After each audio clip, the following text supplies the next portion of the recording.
Welcome back. We are continuing our series on the prophet Job.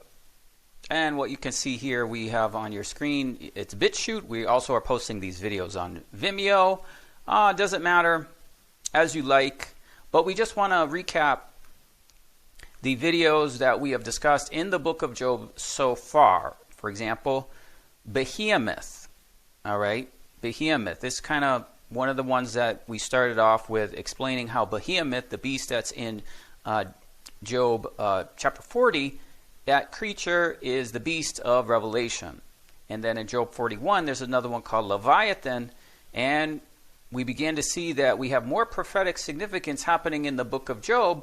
And so once we realized that, we wanted to do this series. Okay, we wanted to continue in the series. We've talked about the prophet Job previously and how Elijah appears to Job. Okay, in this one, we are talking about the seventh bowl. The seventh bowl when Yahweh appears to Job. Okay. At this point now, we are establishing a strong precedent that what's happening in the book of Job is very profound in the canon of the Old Testament, New Testament. Job is the oldest book, and what we're uncovering, what we're discovering in this end times is that Job is an end time saint. And as an end time saint, he is going through things that is a process of going through tribulation to going into the millennium. Okay, so we'll have at least one more in this series. I don't know, maybe we'll have another after that. I don't know, but this one's very important. Why is it important? The title is, we're talking about the seventh bowl in Job. Yes. But there's more to it. In fact, what this kind of shows us is the imagery and symbolism when Yahweh appears to Job. It actually is a single moment. Okay, that's one moment right there when he appears. And that covers Job chapter 38 through really 42. Yahweh continues to speak to Job, and then he speaks to Job about the friends, and then it kind of concludes at the latter part of Job chapter 42. And once we're here, we talked about Elijah. Okay, so prophet Elijah, we believe prophet Elijah has appeared to Job. He is rebuking Job as end times, ecclesia. And after he finishes his ministry, then Yahweh appears to him in a cloud, exactly how we see in the book of Revelation. But the reason this is important is because this is going to combine aspects of not only the seventh bowl, even though that's the title of the video, but we can also see elements of the sixth seal and the seventh trumpet, so that when those might have partial fulfillments, but their final fulfillment of the sixth seal, seventh trumpet, and seventh bowl is all converging into one moment. And that's when the Son of Man appears in the clouds, just as he appeared in the cloud to Job. Okay? So this is very important. Very important because this is confirmation that these things do converge. And we have certain key points and things we're going to look at in the seventh bowl. All right? And we'll also look at the things related to what we believe is the seventh seal and the seventh trumpet, as well as the seventh thunder. Yes, we'll hope to get to that as well. So we're always trying to get as accurate information. We don't do private interpretations. Okay, I think this is my opinion. We only look at what the scriptures say. The scriptures say this over here. The scriptures say, do we have a match? Do we have a match? Okay, is there a lining? Does something over here provide more information that we have over here? And we put those together and we get a bigger picture. We are seeking to get accurate interpretation. That's what we're doing. And so when Yahweh Aleph Tav appears to Job, we're saying he does so in the context of fulfilling the sixth seal, the seventh trumpet, and the seventh bowl, all converging into one moment, one event. All right? We come to this conclusion because we have keywords. Keyword is the bowl. Keyword is the trumpet. Keyword is the seal. Well, we see those in Job. The vision of the vessel, Job 37:18. The trumpet, whenever the trumpet signifies, and the trumpet signifying, that's what the horse says, well done. We talked about last video, that's Job 39. And the seal, as it turns as clay to the seal. We know that the Lamb opens the seals.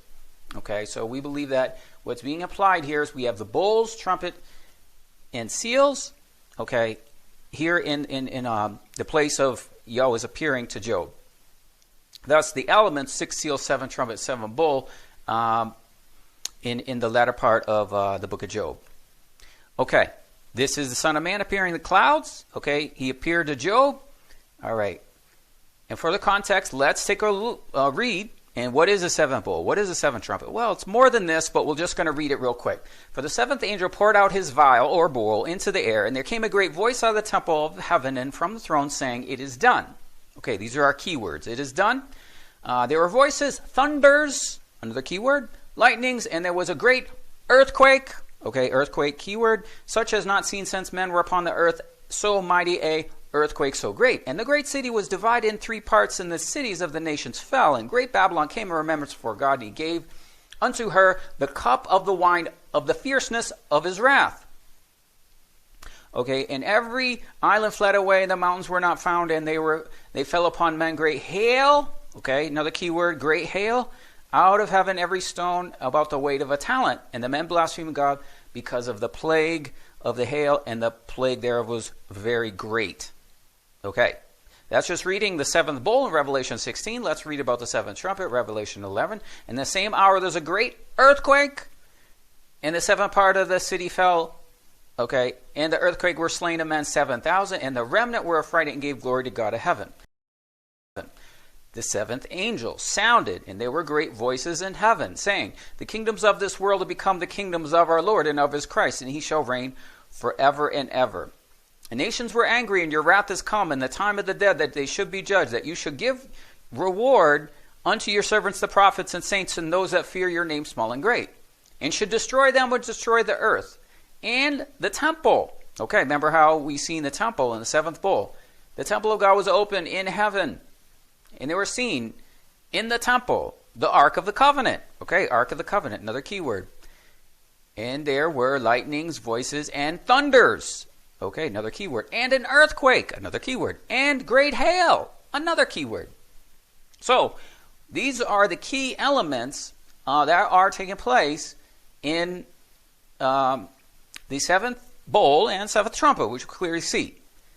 Now, what we talked about last time, when Elijah appears, this will be the conclusion of the 2-witness testimony. And this is what we could read.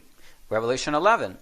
And when they have finished their testimony, 2 witnesses, the beast that ascends out of the bottomless pit shall make war with them, the 2 witnesses, Elijah, Moses. They shall overcome them and kill them. And as we've seen in the last video, we saw Elijah, Eliyahu, okay, finish his discourse. He finished. His discourse was Job chapter 32 through 37. We've seen that clearly. And Job 38:1. And after the ceasing of the speech of Eliyahu, or Elijah, okay, after he finished what? His testimony. The Lord said to Job through a tempest and a cloud. So clearly we have the completion of the 2 witnesses' testimony, and we have the Son of Man appearing in the clouds to the prophet Job. Amazing. So Eliyahu's speech, let's be very, very clear. The conclusion of that speech is the 7th trumpet being blown. And not only that, we're going to see it's also the 7th bowl. It's a huge, guys, huge piece of information in interpreting the book of Revelation. Now, the Ark of the Covenant. Do we see the Ark of the Covenant as we've seen in Revelation 11? Do we see that in Job? Yes, we do. It is a mystery. I hope you get this. We have many other videos on the Ark of the Covenant. All right. And what all I can say is to summarize all that information quickly. The Ark of the Covenant is a type of Yahweh's throne. It's in the earth, okay? But the part of the throne that it is representing is his footstool. Okay? You know how it says, heaven is his throne, the earth is his footstool. Okay, well, the earth is his footstool, but also you have a physical throne, which is like, a chair, and then in front of that chair of the ancients, you would have, your feet don't just sit on the floor. They sit on a footstool. Your feet go on a footstool, and that's the earth. Okay. So that footstool, we believe, is the Ark of the Covenant. We have other videos on that. We don't have the time. But, yes, we have a unique word in Greek when we read the Septuagint in Job 38:38. So, thus, we do see the ark mentioned here. The passage reads as thus, and I have cleaved it as a stone cube. Okay, cube here. In the Greek, kubon or kubos is only used twice in the Septuagint. It's here and in Esther 1. In Esther 1, it's a type of the king and his throne. And also the ark is there. The word kubon or kubos is the root word to where that we get the word cube in English. And this relates to his step or his footstool. And this is another separate Greek word. And that separate Greek word appears in Song of Solomon. I believe it's verse 10 and Psalms 104. Okay, so this is talking about this cube placing clouds for his step. Okay, the one walking upon the wings of the wind. So this is his throne in the clouds. Okay, and the wings of the wind relates to the chariot of the cherubim, his throne with the living creatures and the wheels. Thus we believe this cube and step are his footstool, of which the mystery of the Ark of the Covenant is represented. So, do we have the Ark of the Covenant? Yes. So we've seen the Ark of the Covenant. It was seen in the temple, the Ark of the Covenant, in the temple in heaven. Okay, it was seen in heaven. And do we see a type of that Ark of the Covenant in Job? Yes. Fascinating. The temple. Okay, clearly said. Okay, there came a voice from the throne and from the temple in Revelation 16. And we could also see that Ark was in the temple. Do we see the temple? Well, we see the cornerstone. In Job, it doesn't say the word temple. It says cornerstone. So the cornerstone is what? Christ. Cornerstone to what? Cornerstone to the temple. So Revelation 11, there was seen in the temple. Revelation 16, there was a great voice out of the temple of heaven and from the throne. Okay, so Christ being the chief cornerstone of the temple, the chief cornerstone is what's mentioned in Job 38, verse 6. Who laid the cornerstone thereof? The angular stone. The cornerstone. So yes, because we got the cornerstone, we got the temple. We got another match. Hail and ice. Okay, one of our major keywords of the seventh bowl we could see, and also the seventh trumpet, is the hail, and we're going to actually combine that with ice. Hail and ice are seen as a major sign of the seventh bowl and trumpet, as well as Armageddon. It's huge. So, Job 38:22. Have you seen the treasuries of the hail? It is reserved to you for the hour of the enemies.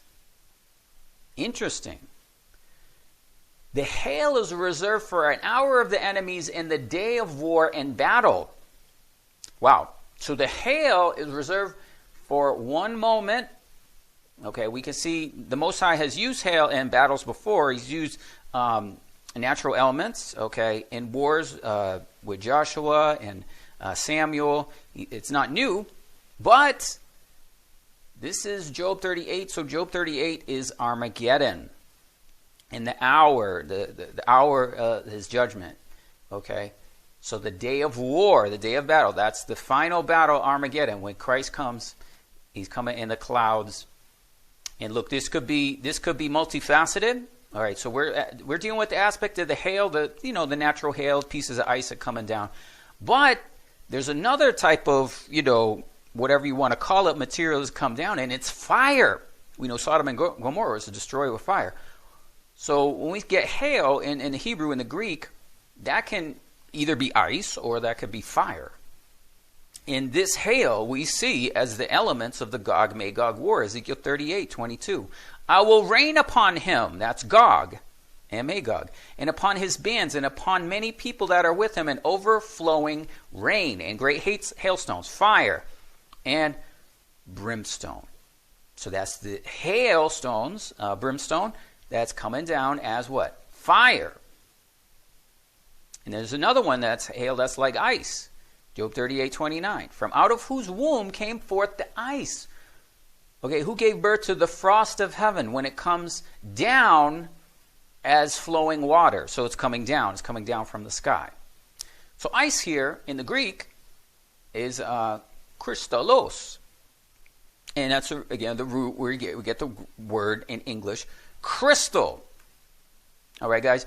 So isn't this interesting? We're seeing things happen, okay, with this fog, and it's leaving material that looks like crystal, right? Okay, it's a counterfeit of the beast, that he is counterfeiting when this hail is going to come down the weight of a talent, okay? So that's a man-made material that's coming from the fog. Look it up. We don't have the time to cover that here. We're not a, news, current events channel. We're a prophecy channel. We're a scripture channel. Okay. Well, this is happening. Okay. So we got the drones, and from the drones we get the fog, and from the drop we get what? Ice. It's not real ice. It's counterfeit, but it's forming material that looks like rock crystal, which is exactly, okay, how the Most High is going to rain down in the earth in the seventh bowl. Okay, we also have ice, very, very important, in Zechariah 14. Now, we don't have time to cover the whole thing, but Zechariah 14 is also the critical moment when Christ comes. Okay, he comes, a great earthquake. We're talking about the great earthquake. We're going to get to it. We have the great earthquake. His feet will stand on the Mount of Olives. There will be a river flowing out of Jerusalem. All of Zechariah 14, it keeps saying this expression in there, saying, in that day. Okay, so we believe when we conclude that it could be like a general day, could be time and that time, but it could also mean in that day, in that moment, his feet will stand on the Mount of Olives. All right, so once we are there in Zechariah 14, it says this, it will be in that day there shall not be light and chilliness and ice. That's the day of the Lord, guys, and that's exactly what we are seeing. Okay, we are seeing people reporting in the United States crystal formations after seeing the fog. Okay, fascinating. It is done. Okay, another one of our keywords that we mentioned before, and there came a great voice from the temple of heaven and from the throne saying, it is done. Well, we look for it is done. In Job, it is actually his white horse that's saying, well done. Well done. So, the confirmation in the book of Job to it is done that comes from the temple is actually Christ when he comes on his white horse. His horse says, well done. Okay? And that well done is coming with the voice of a trumpet. Job 39:25. With the trumpet signifying, he says, well done. Who's signifying? It's the horse. Euge, okay, in the Greek. Well done. And the root of this word here in the Greek, we can find other aspects of this that's relating to when the Father spoke to the Son. This is my Son in whom I'm well pleased. Okay, that's eudekio in the Greek. And this is euge. So the root word there means good. Okay, this part is super interesting. I find it fascinating. Okay, Christ has the keys of hell and death. Now, another interesting thing that comes about from looking at Job is it brings about more information. I've always been curious about this. I've always been curious, like, when basically we'll see that Christ, what he did at around the time of his resurrection, he went into Hades, okay, and Sheol. He went down into the underworld and preached the gospel to the souls that didn't hear the gospel. They were pre-flood souls that were detained down there. so that they didn't have a chance to hear the gospel, he goes down there and preaches the gospel. I always was curious, like, I wonder what else we could find out about that. That's amazing. But we only have a couple sentences in 1 Peter that talk about this. Well, Job sheds some light. So when Yahweh speaks to Job, and remember, it's Yahweh Aleph Tav, it's Alpha and Omega who's speaking to Job. And what we believe is he's providing Job insight into when he went down into the prisons and preached the gospel.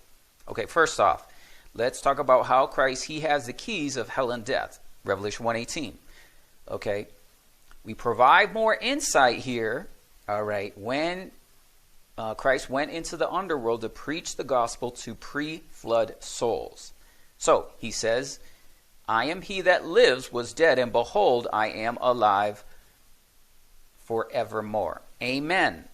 And have the keys of hell, Hades, and death, Thanatos. All right. And what we believe is this is connecting to 1 Peter 3:19, by which he went and preached unto the souls in prison, which sometime were disobedient, when once the long-suffering of God waited in the days of Noah. Okay, so he went and preached to the spirits in prison. 1 Peter chapter 4, verse 6. The gospel was preached to them that are dead, that they might be judged according to men in the flesh, but live according to God in the spirit.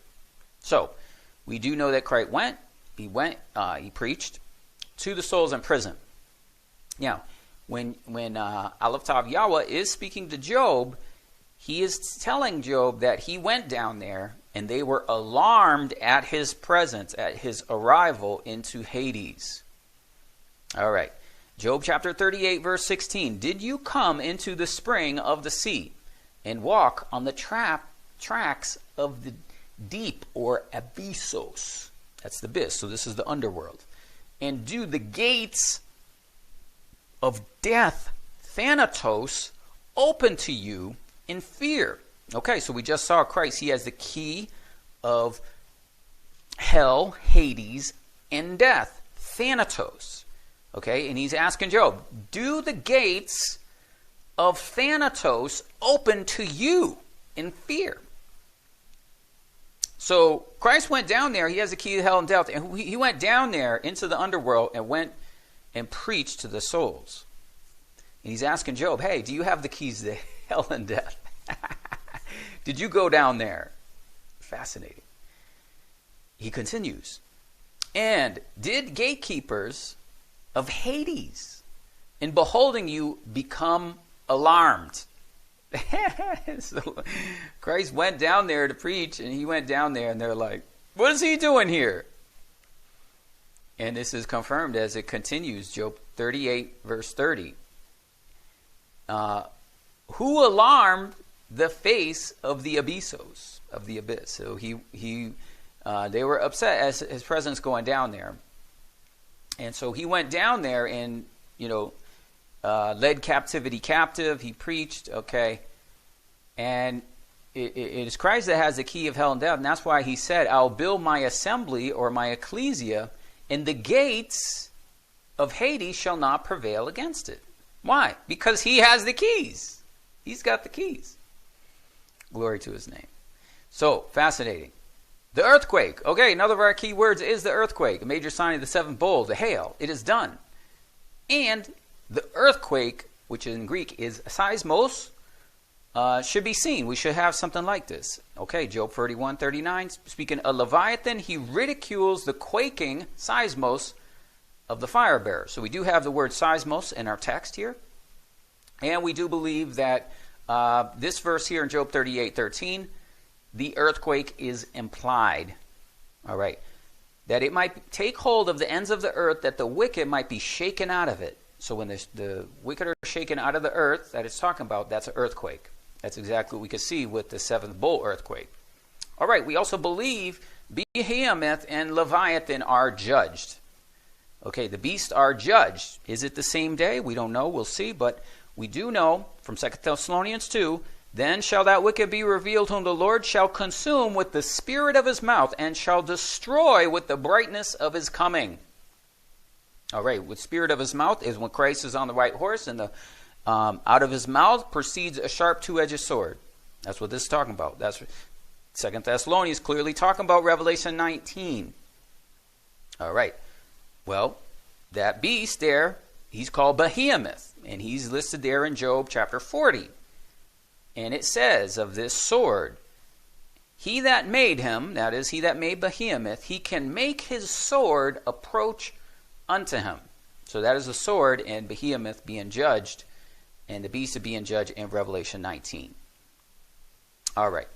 Then we know Gog is another figure. Ezekiel 38.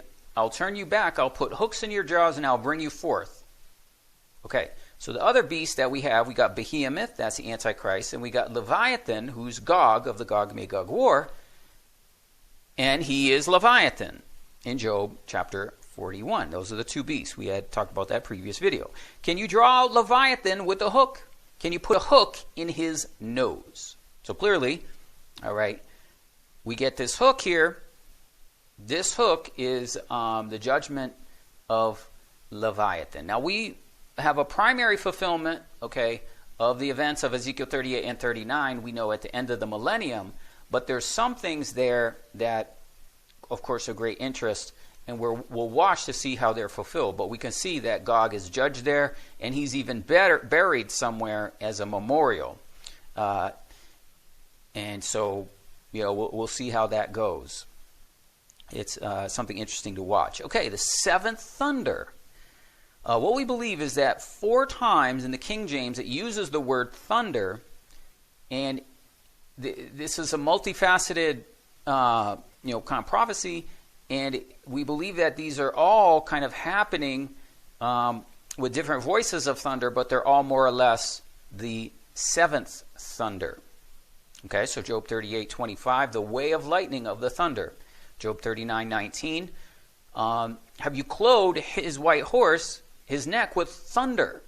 And he said among the trumpets, ha ha, he smells the battle afar off, the thunder of the captains and the shoutings. Okay, do you thunder with a voice like his? So even though we have a thunder of the lightning, that's often associated with the throne, we have the thunder of his white horse, we have a thunder of the captains, the 4 captains, okay, and then we have a thunder of Yahweh, his voice. We believe all of those is convergent into a final thunder. Now, another thing I want to do is I want to cover this. I'm going to cover it real quickly, but we do have a previous video on how we looked at the 7 thunders. Now, this is not in our series. This is from years ago. We actually have a playlist called 7 Thunders. In going back and revisiting the book of Job, what I did is I kind of took a glance here at the 7 thunders in Job, and I did a comparison with them in Revelation, and I wanted to see if there was like a match here. Is there something going on? And I believe there is. I think we can see that here. So in the first thunder, it's a noise from the tabernacle, all right, or sukkah, and that relates to the heavenly throne or the tabernacle in Revelation 4. Out of the throne or the tabernacle proceeded lightnings, thunderings of voices. Second thunder, there was a noise concerning the cattle. Okay, noise concerning the cattle, and that noise again is a thunder, and the cattle being related to the living creatures. Okay, the second living creature is ox, and so the first living creature is lion, and the second thunder is Revelation 6:1. I heard that word, a voice of a thunder, a voice of the 4 living creatures. The first one like a lion, and then the second voice of the living creature is an ox. So we believe that's what the second one. Third one, hear attentively the noise, okay, of his voice, and hear a report in anger and rage of the Lord. A report. Okay, we believe that's the third third thunder, when the angel cast a coal into the earth, and there were voices, thunderings, and lightnings. And then it continues, verse 13, I heard an angel fly through the midst of heaven saying, woe, woe, woe to the inhabitants of the earth. That's the report. Fourth one, the fourth thunder, the sound of that goes out of his mouth as Hagah. Okay, he directs unto the whole heaven. Okay, his light is upon the wings of the earth. Okay, wings of the earth. We believe the wings is related to the cherubim that's on the Ark of the Covenant. Okay, when Elijah finishes his testimony, the temple of God is open in heaven, and they're seeing the Ark of the Covenant. There were lightnings, voices, and thunderings, and an earthquake. We've read it a few times. Okay, the fifth thunder after a voice that roars. Okay, roaring like a lion. Well, this is Revelation 10. And he cried with a loud voice as a lion roars. And when he had cried, 7 thunders uttered their voices. Sixth thunder. God thunders marvelously with his voice and does great things. Okay, so that's one verse, and then it continues. The strong one will thunder wonders with his voice. He will establish a season for the animals. All right, so this is the strong one. Okay, that refers to the mighty angel that speaks 7 wondrous words. All right, 7 thunders utter their voices, and he sealed up the hand of every man, telling John, seal up those things which were the 7 thunders have uttered. Do not write them. All right, and so John was instructed not to write those things. And okay, 7:1, can you thunder with a voice like him? And he sends angels and angels to humble the arrogant. All right, so that's the 7th bowl. All right, the 7th thunder, excuse me. In Job 40, so that's what we have, Job 40 on the left, Revelation on the right. 7th angel poured out his bowl into the air, and there came a great voice from the temple and from the throne saying, it is taken place, or it is done, in the lightning's thunderings voice. So, yes, we do see a relationship here between the 7 times in the book of Revelation the word thunder appears. They mark critical points. So we just want to show you that real quick. It will provide the notes to you guys as well in description field of the video. The white horse. Okay, I saw heaven open, and behold, a white horse. That's Revelation 19:11. And we can read about his white horse in Job 39. Do you invest the horse with power or clothe his neck with fear? Did you invest him with the full armor? The glory of his breast in daring. He prances, rooting up the plain. He goes forth into the plain in strength. He ridicules, meeting upon the spears, and no way turns from the iron weapon. Against his prance, the bow and the sword. In anger he shall obliterate the ground. In no way shall he trust, until whenever the trumpet signifies. And with the trumpet signifying, he says, well done. And at a distance he smells war and leaping and crying out. Okay, so that's Christ's white horse as well. So his coming is also represented by him coming in on his white horse. All right, garments of praise. This is the worship in Revelation 19. I heard a voice of a great multitude, voice of many waters, a voice of mighty thundering, saying, Alleluia, for Yahweh El Shaddai reigns. Let us be glad, let us rejoice, and give honor to him. For the marriage of the Lamb has come, and his wife had made herself ready. And to her was granted that should be arrayed in fine linen, clean and white. And fine linen is the righteousness of the saints. Okay, so this is the worship we see taking place. And what we're going to connect this with is in Job, we have these kind of garments. Okay, she's given garments, fine linen, the righteousness of the saints. And these are like garments of praise. Okay, so this worship scene is also like Job 38:7, when the morning stars sang together and the sons of God shouted for joy. Or ABP, the stars came to pass and all my angels praised me with a great voice. Okay, Job 38:37. Can you stay the harps of heaven? Okay, King James says bottles, but that word is nabel in the Greek, and that word is an instrument. It's a psaltery or a harp. All right, Job, his garments. How your garments are warm. And I made the cloud the garment thereof, and a thick darkness, a swaddling band for it. And they shall stand as a garment. So multiple times we see the word garment in the book of Job. So, what have we learned? We learned that there are many mysteries when Yahweh appears to Job in the 7th bowl. Okay, 7 bowl. So when he appears to Job, chapter 38, the elements and keywords of what he is saying to Job relates to the coming of the Son of Man in the clouds when he is on his white horse, the 7th trumpet, the heavenly worship. Okay. So guys, thanks for watching. I just want to say too that we have lots of resources.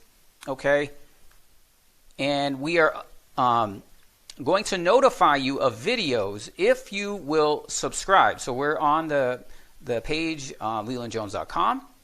Okay, and if you go on here, what's new is many recent activities, and scroll down. Okay, subscribe and enroll now. Subscribe to the blog and or school. So if you subscribe to the blog and you click on that and add your information, what we're going to do, we're going to tell you about when videos are coming. So when we post a video, we'll send you an email. Okay, this year the School of Disciples, what we do is we also have a school, and in the school we're doing studies like this. All the studies you're seeing here is studies that we're doing as a school. We meet on Zoom. And another resource we want to make you aware of on the website is at the very top. If we go to the very top here, we have transcribed videos. Okay, so transcribed videos are a way, basically a way where we have dictated what's happening in the videos and put it into files where you can take those, you can read them. You go back, read them, we'll go back, study them. We also provide the notes, but you can also translate those more easily if on a browser, or if you download it, however you do it. You can now translate that into multiple languages. You run across someone, we want to share this with you. My English is too good. I don't understand. Well, we are doing this, and we can easily transcribe. We transcribe, and then you can also translate into other languages. So that's there on the website. Okay. And big thanks to the team for making all this happen. There's no way I could do it by myself. Okay, guys, thanks for watching. Stay tuned. We are going to have more, hopefully, on Prophet Job. At least one more, maybe 2. So the voice came from the throne saying, "It is done."